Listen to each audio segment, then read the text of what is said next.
Que la grâce et la paix vous soient données de la part de l'Éternel et de notre Seigneur Jésus-Christ. Chers amis, bonjour. Je vous souhaite la plus cordiale des bienvenues à la méditation du jour.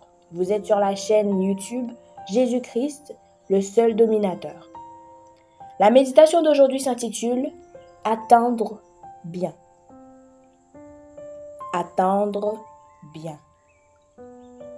Attendre peut être difficile. La plupart d'entre nous préféreraient des résultats et des réponses rapides, efficaces et si possible instantanées. Certains d'entre nous, malgré leur âge physique, sont comme des bébés et des tout-petits. Ils ne peuvent tout simplement pas attendre parce qu'ils ne savent pas attendre.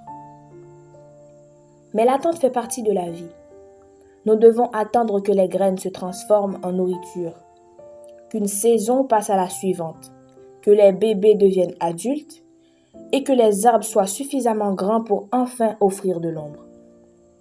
Que cela nous plaise ou non, attendre demande la patience. Nous devons attendre des jours, des mois, des années ou même des décennies pour qu'une prière soit exaucée. Pour des excuses en retard, pour que le moment soit propice ou pour qu'un rêve se réalise enfin. Attendre demande du courage. Le roi David a vécu il y a 30 000 ans, mais il savait ce que signifiait attendre le moment choisi par Dieu. Attendre d'être roi, attendre d'être sauvé de ses ennemis.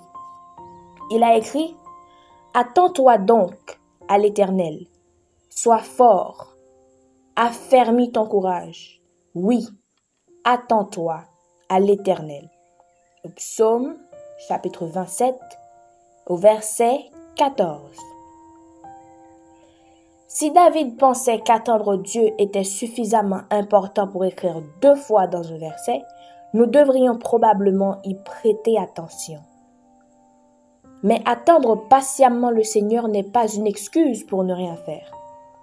Nous pouvons attendre Dieu de manière proactive en restant en communication avec lui, en cherchant ses empreintes digitales dans les moments ordinaires, en lisant son histoire et ses plans dans sa parole, en l'adorant quoi qu'il arrive dans le monde, en servant les gens à l'intérieur et à l'extérieur de nos cercles, et en le remerciant pour chaque faveur et pour les dons qu'il nous a déjà donnés.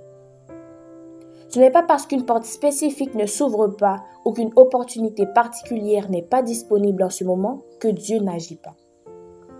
Même lorsque nous attendons, Dieu travaille. Noé a passé des décennies à construire une arche en attendant que Dieu fasse ce qu'il avait dit. Ruth a voyagé avec sa belle-mère et a travaillé dans les champs de céréales tout en faisant confiance à la provision de Dieu après la mort de son mari. Joseph est resté fidèle en prison pendant plusieurs années avant d'être promu au poste de commandant en second de l'Égypte, premier ministre. Jean a fait confiance à la volonté ultime de Dieu pour sa vie et a écrit plusieurs livres du Nouveau Testament alors qu'il était condamné à l'exil sur l'île de Patmos. Ainsi, peu importe ce à quoi vous êtes confrontés, vous pouvez demander à Dieu de faire preuve de patience et de croire qu'il contrôle votre avenir. Quelle que soit l'incertitude qui vous attend, lorsque vous comptez sur le Seigneur, vous pouvez être quelqu'un qui attend bien. Que le Seigneur vous bénisse.